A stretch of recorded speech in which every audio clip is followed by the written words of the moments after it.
A couple of days ago, Ubisoft released a 20-minute long gameplay walkthrough of Assassin's Creed Shadows. The full version has developer commentary, and JawRaptor also did a stream where he got to interview one of the developers as well. I'll leave a link for both the original dev commentary video and JawRaptor's stream down below. In this video, I'm just going to point out some highlights and things that we haven't seen before.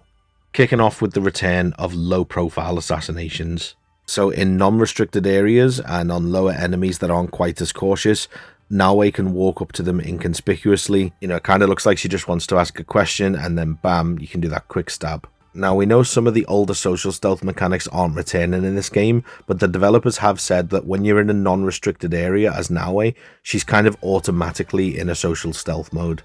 Guards won't pay much attention to her if she's not causing any trouble, so that allows you to get these sneaky kills.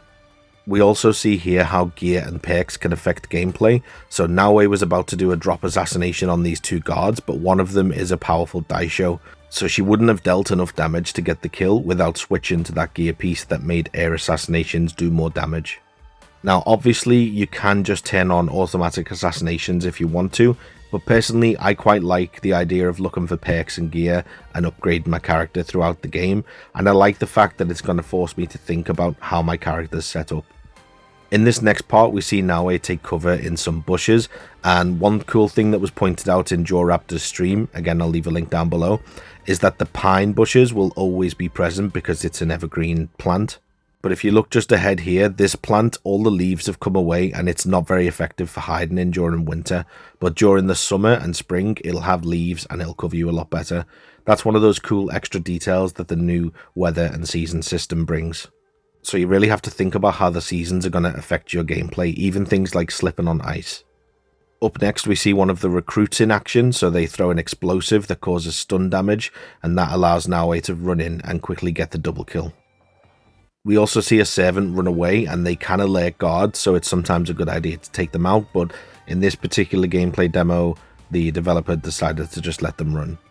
Next up we see some sneaking through the corridors of a barracks and using the whistle mechanic to lure another Samurai Daisho in for a quick kill with the shoji door assassination using the katana, and then straight up with the grappling hook to hide in the ceiling. And this is just giving me massive Tenchu vibes, so it makes me really happy as a fan of that older series. We get a good look at the compound next, seeing the Tenchu castle in the distance, and they are the areas that hold the best gear in the game, so you have to clear out the Samurai Daisho and then make for the castle.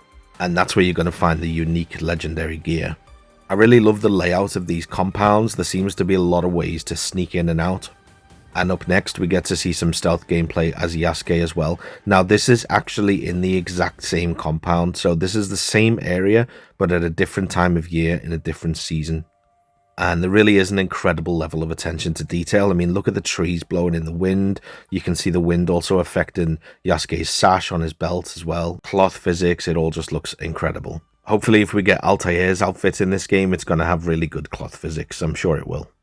So here we see another example of how gear and items can affect gameplay. So this arrow type that Yasuke is using is not going to deal full damage, so he has to switch to something called silent arrows, which ignore armor values. We see Yasuke's brutal assassination where he shouts to an enemy to make them face him, so it's slightly more honorable than just stabbing them in the back. And some more archery gameplay. This is definitely going to be how I play Yasuke. I'm a big fan of archery and bows in real life. I have a archery target in my back garden, so I'm really excited to build Yasuke into this kind of like feudal Japanese sniper. The developer over on the JawRaptor stream also explained how Yasuke is more than capable at climbing and moving about the map. He's obviously slower and a lot heavier, but he can still do things like go prone and sneaking around. And he can still climb a lot of surfaces. It's just sometimes you have to look for a little bit of a boost up. So whereas Naoe might be able to scale a sheer wall, especially with a grappling hook, Yasuke might have to find something to boost him up, like look for some kind of foothold or box just to give him that extra bit of leverage. And to be honest, I like this because it does set them apart and it forces you to think a little bit more and look at the world in a different way, which is the words the developer used, and I honestly really appreciate that. And we also see some more stealth gameplay as well, like he can take cover and he can still do corner assassinations. Obviously they're a bit louder and a little bit more brutal than Naoe's, but you know, he's still more than capable if you choose to focus on ranged and stealth. And then you see him pick up a collectible, which is a painting that can be used in your hideout as well. So these are dotted around the map. You can find all kinds of decorations and murals and artworks. The purple smoke on the ground is actually a sleep dart, but it was used by one of the allies, so the blowgun isn't returning from the previous games as far as we know, but you can still make use of it through the ally system. And a cool fact is that if any other enemies walk into that smoke, it will also send them to sleep as well, so that's one of the upgrades that you can do. And then we see some classic camp clearing gameplay, like removing the alarm. And at this point, the developer decided to take advantage of an explosive item and then go in loud and proud. I really like the way you can combine different attacks as well, like the bear hug straight into the ground attack. I think being able to mix and match all the different moves and combos is going to be a really good way to experiment with this combat system. And speaking of combat, just the same way that Yasuke can be built into more of a stealth leaning build, Naoe's no slouch when it comes to combat as well. She can only parry, she can't block the way Yasuke can, and she can't do fast weapon swaps mid-combo, but that's just the same as the way that Yasuke can't quite climb the way that she can, and can't perform fast and quiet stealth kills up close, so they definitely balance each other out, but you can still lean into different gameplay styles with both of them, which is cool to see. We also just saw Naoe call in another ally to distract the two guards in the distance while she deals with this group. And the flip move that you've just saw there can be triggered manually, but the gear piece that the developer equipped also allows you to do it when sprinting towards an enemy as well. So that's another example of how gear and perks can massively change up your gameplay. Naoe's using the Kusarigama for crowd control by spinning the weighted chain, which is attached to a sickle on the other end. So it's a really good crowd control weapon, but as you'll see here, it's also really good for dealing single target damage as well. So you can strike at a distance to keep enemies back, and then once they get up close, you can do things like this, slide under them, and then get a really big, heavy attack. This reminds me a lot of the Shinobi gameplay in For Honor, where you can grab enemies and then do like a bleed damage attack, so I'm happy to see that.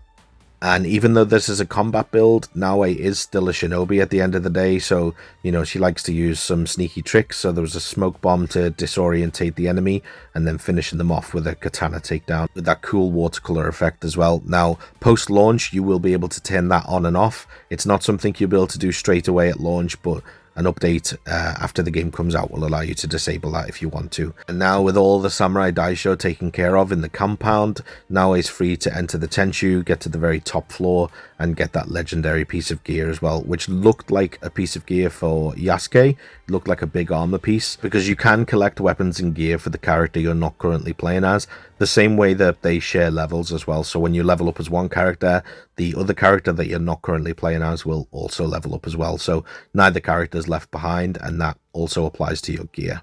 Hope you enjoyed this quick breakdown. Like I said, I'll leave links to the JawRaptor stream and the original developer commentary version as well if you want to check those out, because there's loads of info in there. Don't forget to drop a like and subscribe if you enjoyed the video. There's going to be plenty more Assassin's Creed Shadows coverage coming up soon as I get early access on March 18th. As always, have a great day wherever you are, and I will see you in the next one.